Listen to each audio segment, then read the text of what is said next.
Good morning all, welcome back to Sew Granny Sew. So today we are going to get working on our quilting of our baby quilt that we've been making. So this should be video number 6, I believe, in the series. So we have some uh, thread here and we have embroidery floss here.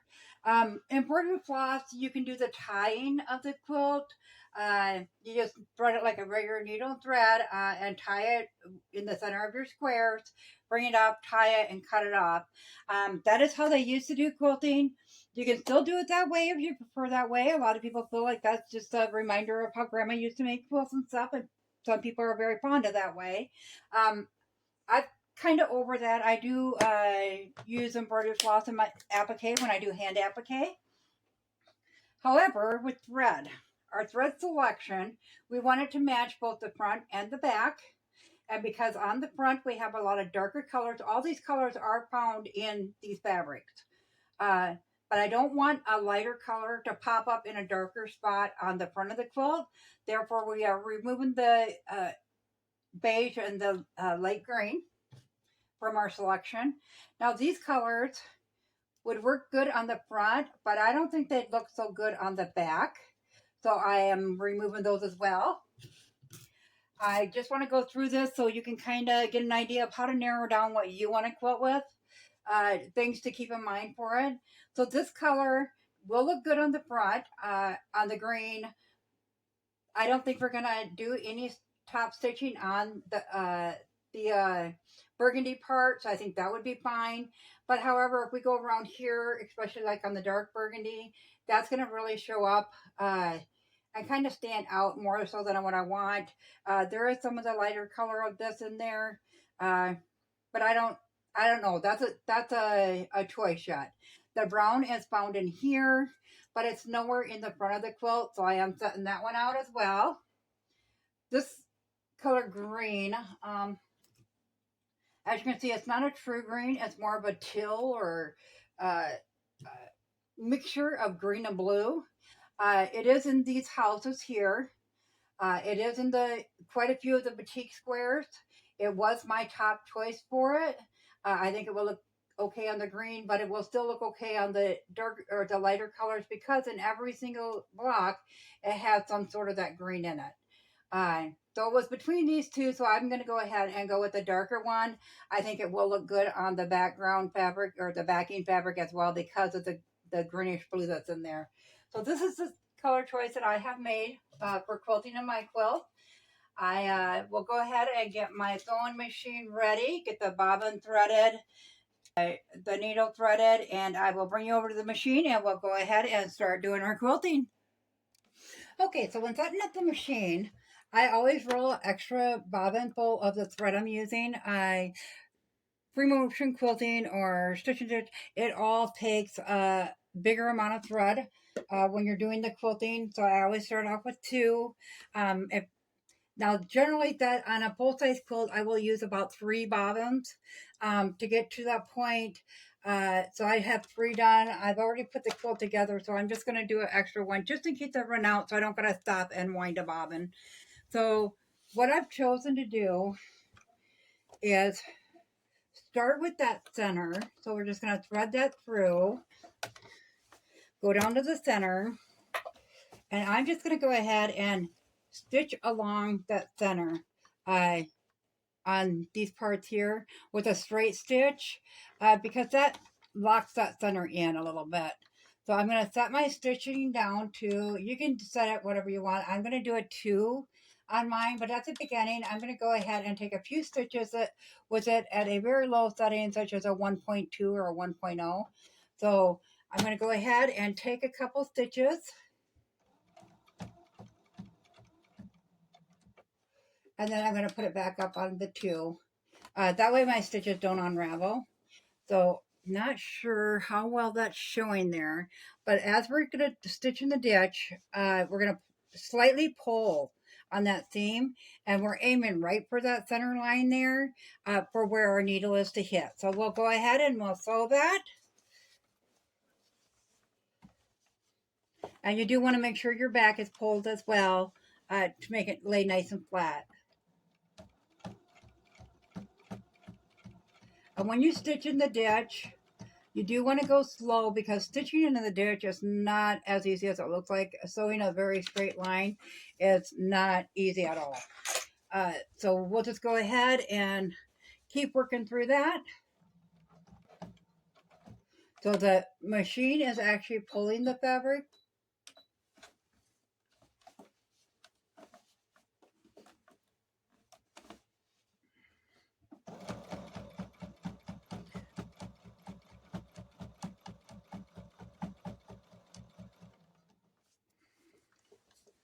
And you will have to keep stopping intermittently and making sure your fabric is laying nice and flat, both the front and the back.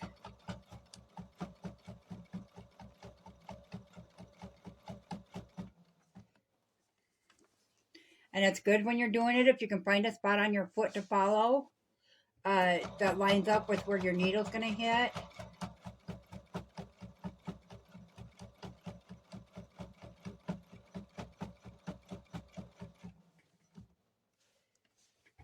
And like for those machines, like this one, it takes one more stitch after you quit pushing on the pedal. You want to make sure that you accommodate for that to make sure it's not going to overstitch. And we'll go ahead and pull that smooth again. Drop our presser foot.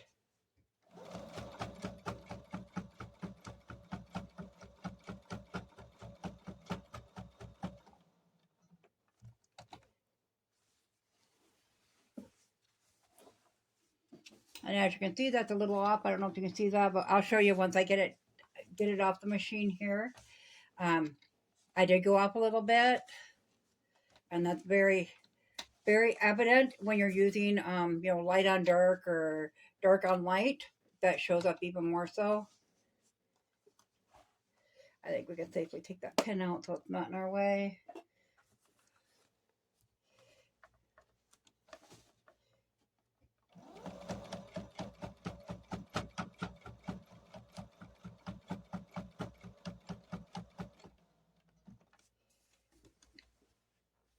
There's no fast, easy way to do this, so you just kind of go nice and slow and enjoy it.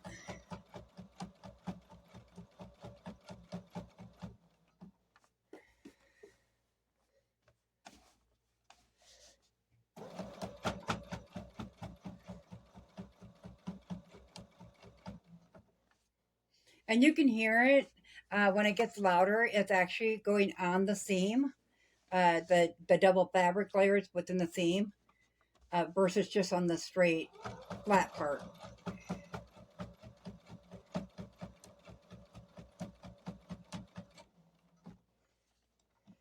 Go ahead and pull that second pin out.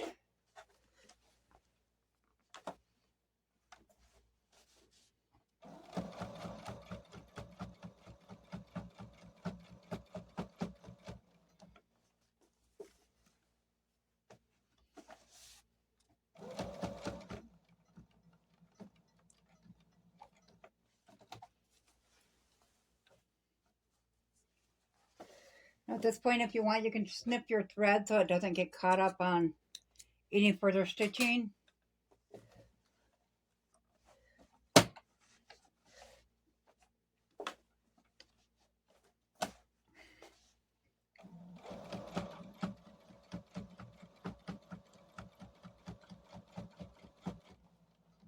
Okay, so I got the center piece stitched in, so we know on the center it's going to stay nice and flat from that point.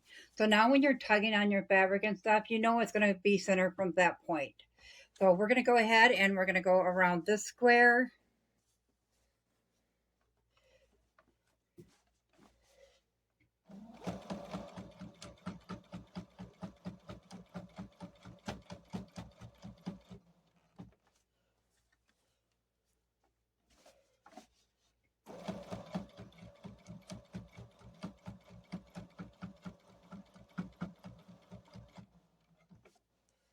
Now, if you want to roll your quilt up, roll it in like that, you can certainly do that. I normally do, but this one was so small, I didn't think I would need to. Now I'm kind of regretting that decision, but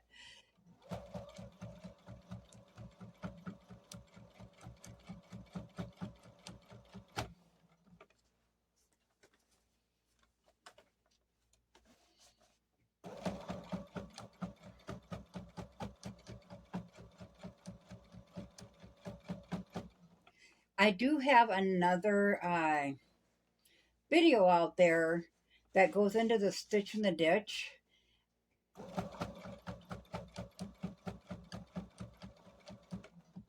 And if you look at that video, you'll see where I do show way right up here by the needle on how to separate that fabric and so forth.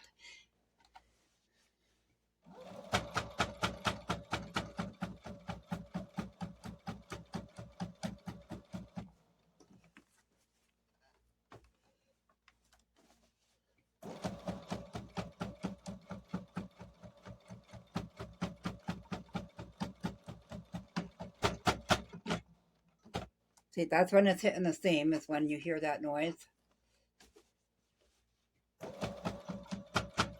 Which means you're not in the ditch no more.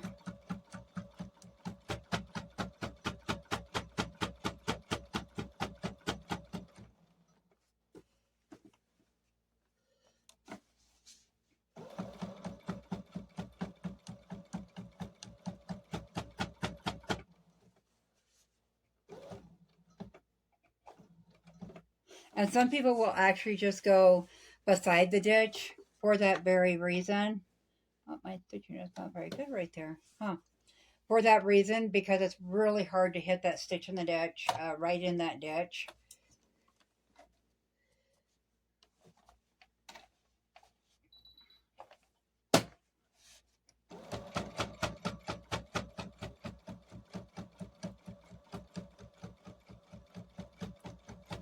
So a lot of people will put this side of their presser foot lined up with that because it rides along the edge, and then just stitch next to it. So that is an option too if you want to do that.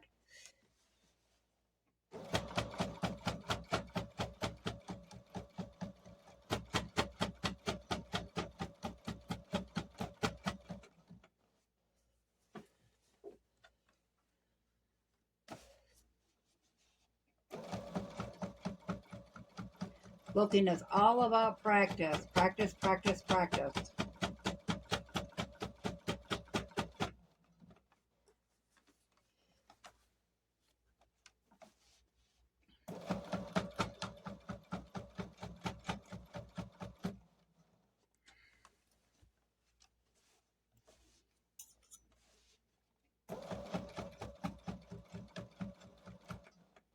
Okay, now we're back to the center point. We're going to go ahead and go over to this square. So we're going to ride right along that seam.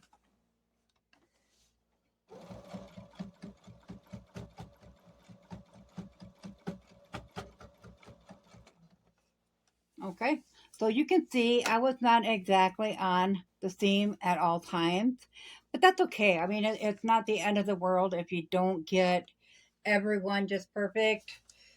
Uh, like I said, it's a practice thing. You have to learn how to do it, and even after you learn, you're still going to make mistakes, and that's just kind of expected. That's why they have the quilting contests and stuff, quilt shows and stuff to pick the best quilt. That's years of dedicated practice.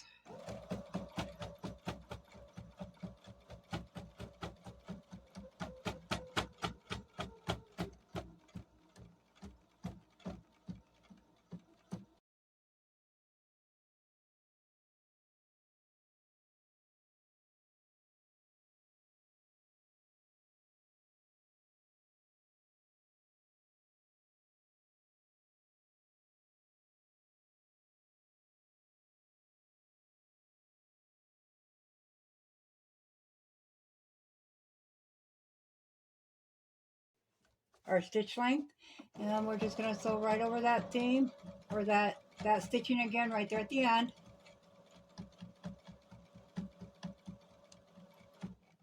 And then we're going to go ahead and take it off the machine and see how that looks.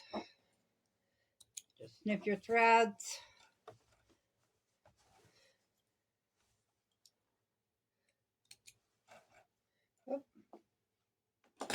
And I will bring you back over to the table and we'll take a look at it. Okay, so we have gone around this middle section and these two windmill squares. not too bad. I mean, you can definitely see the green and spots, but I think the front part, that's okay because it's going to appear equally around the quilt. So let's check out the back. So on the back, it just looks quilted is all. It just has two squares and then that middle section. Once we get the rest of the pattern done around the rest of the squares, I think it's going to be just fine. I do see some loose thread right there, so we're going to go ahead. I think I'll hit that spot again when we go on to the next square to make sure that that gets tacked down and there's no loose threads anywhere.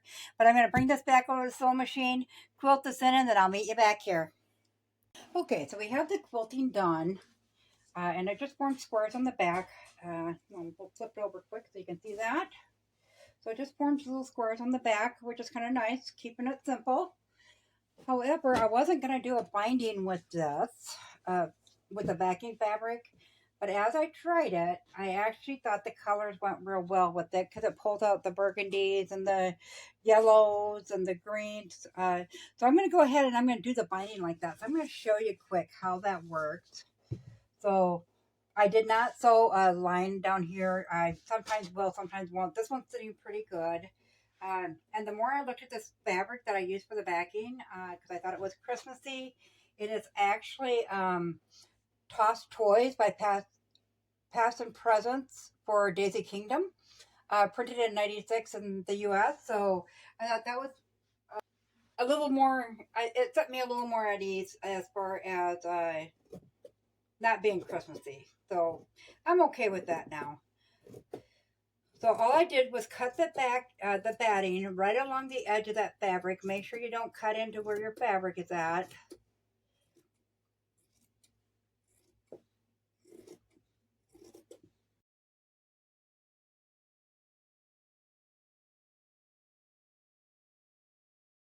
But pieces like this, I mean, if I'm doing a smaller quilt as you go block, I can certainly use that still. So I just took my, get that laying flat there. Took my large ruler and I went down. I'm going to pull that pin out too so it lays flat there. I went down 1 inch from the edge of my blanket and took some chalk and I just traced along the edge of that ruler.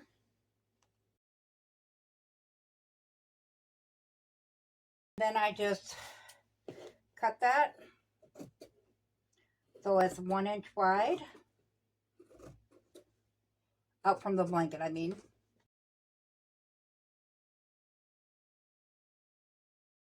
I just took this and rolled it one time or folded it one time up to the edge of the blanket and then a second time and pin that into place. You do want to make sure that's laying flat when you put that over there and pin that into place.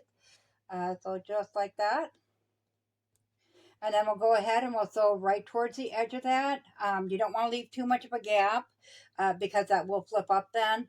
So in order to get it to lay nice and flat, you do want to sew, just on the other side of that edge. I've seen people go zigzag as well. I don't want to do it because of the color of thread I'm using, but I'm just going to do a nice straight stitch along the edge of that. So I'll get that done. Get it finished cutting it and then getting it all folded over. Get that sewn down and I'll come back and show you the finished quilt. Okay, it is done and that's a finished quilt. So I will go ahead and lay that out on the table for you so you can get a good close look at that. Okay, so as you can see, the binding there is finished now. It's about a 1/2 inch wide. The back is just squares. So that turned out good. The thread did match up quite well, as you can see.